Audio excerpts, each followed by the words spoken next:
waxaa maanta lagu shaaciyay magaalada Burco waqtiga uu dhici doono cali masaarka Suldaan Barkhad Cabdi Shaybe oo ka mid noqon doona salaadiinta dhaqanka Soomaaliland. Sandalada suldaankan cusub oo ah mid soo jireena ayay beesha degta deegaanada Taalabuur, Sibidley, Dhagaxdheer iyo Dhalinyarey waxay si wada jir ah u shaaciyeen waqtiga ay dhici doonto cali masaarka suldaankaasi iyo goobta lagu qaban doono. Sidoo kalena waxaa goobtaasi lagu shaaciyay Chief Caaqil Axmed Maxamed Xaaji Xasan oo ay u doorteen inuu noqdo Chief Caaqilka beeshaasi.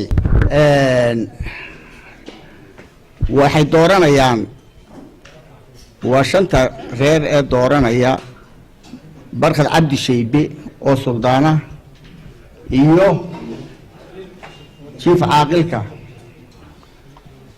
oo Axmed Maxamed Xaaji Xasan muddada cali masaarka waa 4 bisha tobnaad. halka waxaa fadhiya laba arday weeyaan madoobe kan arday ka mid ah fanta arday waxa isla raaceen oo isla garteen in ay doortaan suldaanka u doortaan Barkhad Cabdi Shaybe weeyaan bisha 4teeda bisha tobnaad 4teeda oo maalin Arbacaa weeyaan suldaannimada Barkhad Cabdi Shaybe waxaa doortay 5 madax waadan madoobe oo ka mid ah 7 madaxda madoobe 5 ka mid ah suldaanka cali masaarkiisu wuxuu ka dhici doonaa agagaarka magaalada Burco. suldaanka reerka 5 reer ayaa halkan fadhiya oo Faaye Xasan ah. 5ta reer waxay isla garteen in suldaan iyo caaqil Chief Caaqil ay shaaciyaan haddii abeed maayo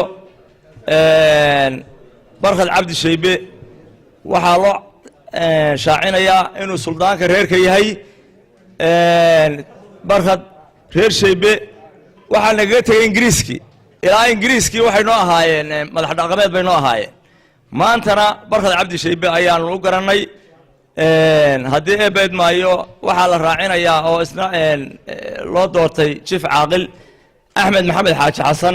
madax dhaqameedka waanu isla garanay haddaanu isla garanayna waxaanu aad iyo aad u rajaynaynaa inaanu wanaag mooye xumaan aanay noo kordhinay wanaag noo kordhiya. suldaan Barkhad Cabdi Shaybe sandaladiisu way horeysay Ingiriiskii baa sidoo odayaasha hor sheegeen waxay wax soo jireen mid maanta imika maaha waa mid horeysay dhaxaltooye ahayd si soo noqday oo shaqo wanaagiisii iyo hadda la ka dhigay wax qabadkiisii la arkay oo soo jireen ahayd. waxaynu iclaaminaynaa oo dadka reer Soomaaliland iyo ummadda u sheegaynaa suldaankeena waa loo gartay reerka niman wadi kare inay yihiin annana waa u ducaynaynaa haddaanu nahay odayaashii reerka.